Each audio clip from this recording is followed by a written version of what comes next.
I'm excited and delighted to be here with my brother and my friend, Pastor David Latimore.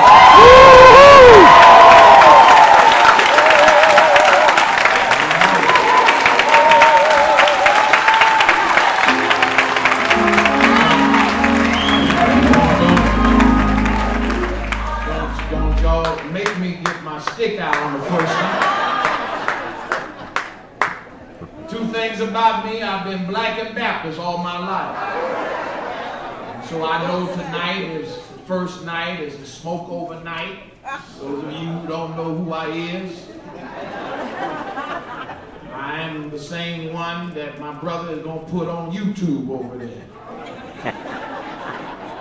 We're thankful for all of you who gathered in this worship experience. And then to the beloved Pastor Emeritus, Pastor Singer. Amen.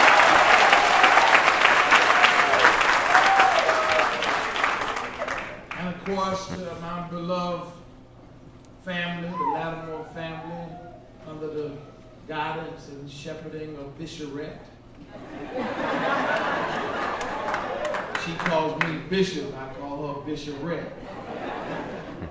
Minister Tammy Latimore, and to the children, God bless you. Good to see all of you. Good to see all of you.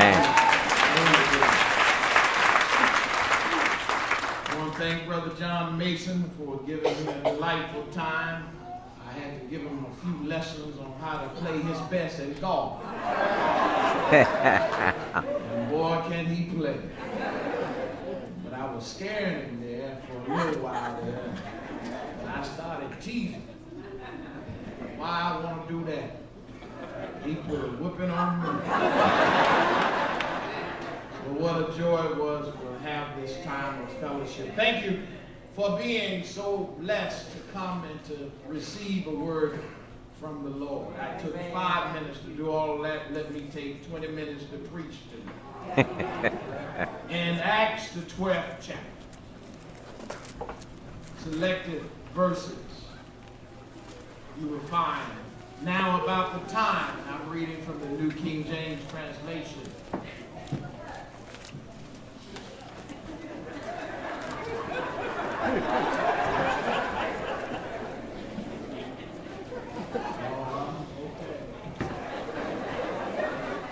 When you're in Rome, you do as the Romans do.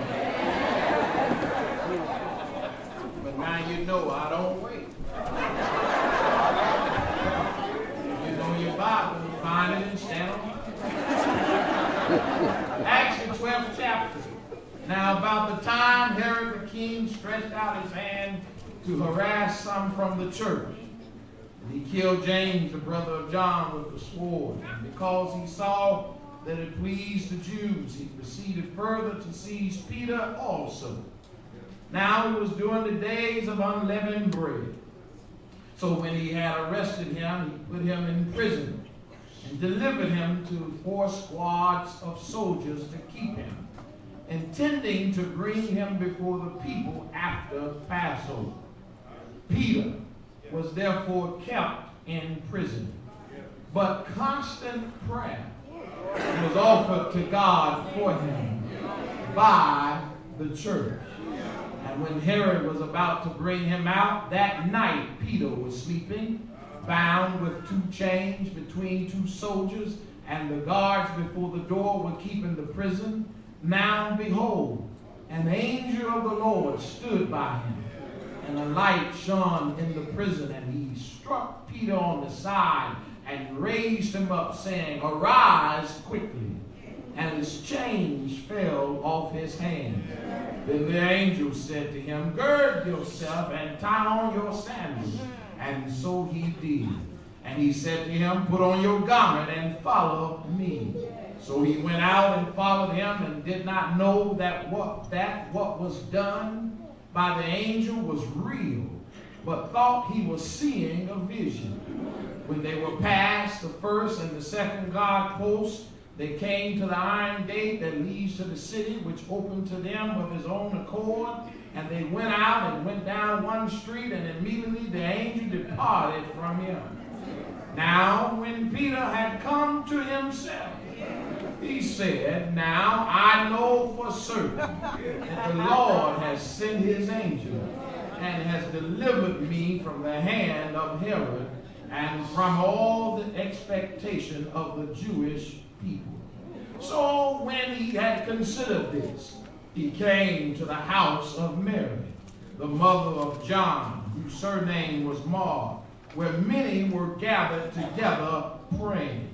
And as Peter knocked at the door of the gate, a girl named Rhoda came to answer, and when she recognized Peter's voice, because of her gladness, she did not open the gate, but ran in and announced that Peter stood before the gate. But they said to her, "You are beside yourself." Yet she kept insisting that it was so. So they said, "It is his angel." Now Peter continued knocking. And when they opened the door and saw him, they were astonished. But motioning to them with his hand to keep silent, he declared to them how the Lord had brought him out of the prison. And he said, "Go and tell these things to James and to the brethren." And he departed and went to another place. It's praying time. It's praying time.